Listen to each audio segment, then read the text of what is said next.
everyone. This is the next lecture of unit number 5, in which we will discuss file transfer protocol, that means FTP. ठीक है, all of you know about it. FTP stands for file transfer protocol. FTP is standard internet protocol provided by the TCP/IP used for transmitting the files from one host to another. When we are sending any file, है ना, file may be a different format. हम as we know that file आपकी basically different formats में होती है, लेकिन there is no such restrictions और constraint in which we will send some specific file. No, in file transfer protocol, all types of file has been shared between one host to another. ठीक है, it is mainly used for transferring the web pages files from their creator to the computer that act as a server for other computers on the internet. है ना, आप देखिएगा यहाँ हम web pages जो भी रहते हैं, वेब पेजेस भी एक तरह की फ़ाइल फॉर्मेट ही है. फाइल्स को बेसिकली हम कैसे डिफ़ाइन करते हैं? File is a collection of informations, है ना. तो वेब पेज पे जब हम वेब एप्लीकेशंस में यूज़ करते हैं तो web is also a collection of information.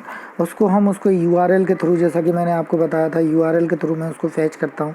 तो बेसिकली वो भी एक फ़ाइल ट्रांसफ़र प्रोटोकॉल ही है जो एक क्लाइंट और एक सर्वर के बीच में होती है.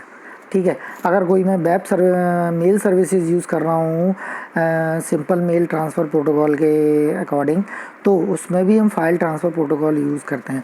ऐसी बहुत सारी एप्लीकेशंस हैं जहाँ देखिए आप व्हाट्सअप हुआ, है ना, टेलीग्राम हुआ, जहाँ हम फाइल शेयरिंग ऑपरेशंस परफॉर्म करते हैं. फ़ाइल आप किसी भी टाइप की, आप जेपीजी भेज सकते हैं, आप एमपीजी भेज सकते हैं, आप पीडीएफ भेज सकते हैं, डॉक फाइल भेज सकते हैं. तो ये आपकी रिक्वायरमेंट के अकॉर्डिंग होगा. ठीक है, it is also use for downloading the files to computer from other server. आप देखिएगा, जैसे कि हम जानते हैं कि there are two major operations for transmitting a data, downloading and uploading. Downloading आप सभी लोग जानते हैं कि सर्वर टू क्लाइंट डेटा जब ट्रांसमिट करता है, ठीक है. और अपलोडिंग मीन जब क्लाइंट टू सर्वर वो चीज़ अपलोड होती है तो हम उसको अपलोडिंग बोलते हैं. तो इसमें भी कहीं ना कहीं फ़ाइल ट्रांसफ़र प्रोटोकॉल ही हम यूज़ करते हैं. Objective of file transfer protocol की अगर मैं बात करूं, it provide the sharing of files, है ना, जैसे कि the first objective FTP is sharing of files facility provide करता है. It is use to encourage the use of remote computer, है ना. रिमोट कंप्यूटर्स के यूज़ को ये इनक्रीज़ करता है, उनके यूज़ ज़्यादा से ज़्यादा करता है. It transfer the data more reliably and efficiently. आप देखिएगा रिलायबिलिटी फाइल ट्रांसफ़र प्रोटोकॉल में ज़्यादा होती है ना, एंड एफिशिएंसी भी इसमें बहुत ज़्यादा होती है. कॉस्ट इफेक्टिव ये चीज़ें होती हैं, कॉस्ट इसमें कम होती है और आपका डेटा ट्रांसमिशन इजीली हो जाता है. Next, why FTP. हम एफटीपी क्यों यूज़ करते हैं? Although transferring file from one system to another is very simple and straight forward, but it sometimes it can cause problems. Like example, two system may have different file conventions, है ना. Two system may have different way to represent text और data. Two system may have different directory services, है ना. तो इन problems को, ये जो problems हैं कि डिफरेंट डायरेक्टरी सर्विसेज है, different representation of text and data है, इसको ओवरकम करने के लिए FTP protocols overcome these problem by establishing two connections between host, है ना. establishing two connections between host. One connection is used for data transfer, another is control connection, है ना. Data transfer use करेगा और control connection use करते हैं. अभी आपको बताते हैं. Here is a mechanism of FTP. One side is client side and another is server side. आप देखिएगा क्लाइंट साइड पे एक स्टोरेज एरिया है उसका, जहाँ डेटा स्टोर है. ऐसे ही सर्वर साइड पे भी स्टोरेज एरिया है जहाँ डेटा स्टोर है. अब यहाँ एक छोटा सा डिफरेंस है कि at client side user interface is provided to the users. आप देखिएगा, क्योंकि यूज़र इंटरफेस क्यों ज़रूरी है? क्योंकि यूज़र इंटरफेस से यूज़र क्या करेगा, उस पर्टिकुलर सर्विसेज से इंटरेक्ट करेगा. तो to interacting user and the applications, server provide the user interface to the user. ठीक है। इसके बाद कंट्रोल प्रोसेस और डेटा ट्रांसफ़र। आप देखिएगा कि कंट्रोल प्रोसेस में हम जो कंट्रोल रहता है, that means how to manage this transmission, उसको हम मैनेज करेंगे। डेटा ट्रांसफ़र में डेटा को ट्रांसफ़र करेंगे।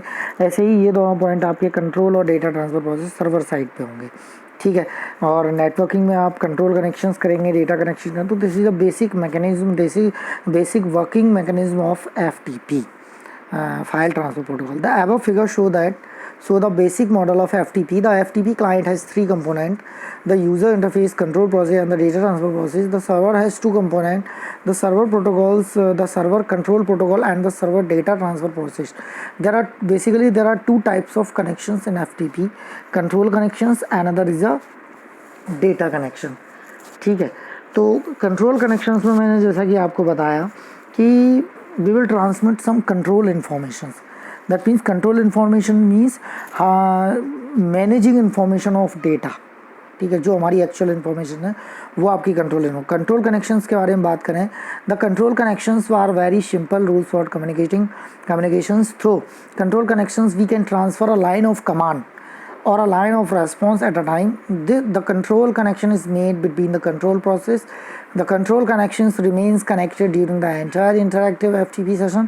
Another is the data connection. The data connections uses very complex rule as data type may vary. The data connection is made between data transfer process. The data connections opens when a comes from transferring the files and closes when the files is transferred, ठीक है। Another is FTP client के बारे में बात करूं मैं। FTP client is a program that implement a file transfer protocol which allow you to transfer by file between host on the internet. It allow a user to connect to remote host and upload or downloading the files. Upload और downloading की लिए responsible होता है। It has a set of commands that we can use to connect the host, transfer the file between you and your host. इसके बाद FTP program is also available as a built-in component in a web browser. The GUI, graphical user interface based FTP client, make the file transfer very easy and also does not require to remember the FTP commands. There are some advantages of FTP. Speedy होता है, one of the biggest advantage of FTP is speedy. The FTP is one of the fastest way to transfer the files from one computer to another. Efficient, it is more efficient as we do not need to complete all the operations to get entire file.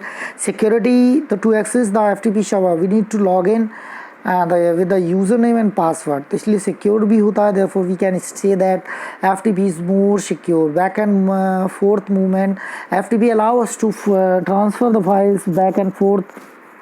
Suppose you are a manager of the company, you send some information to all the employee and they all send information back on the same server, ठीक है। Here is some disadvantage of FTP. The standard requirement for industry is that all FTP transmission should be encrypted, है ना। Encryptions के लिए हमें अलग से effort लगाने पड़ते हैं। File servers two operations that is send and receive the message large file on network. However, the size limit of the file is 2 GB that can be sent. It also does not allow you to simultaneously transfer to multiple receivers.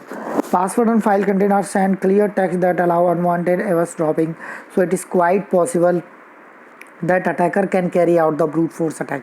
It is not compatible with every system. Every systems के साथ ये compatible नहीं होता है. So this is a basic brief description about the file transfer protocol. ठीक है, thank you.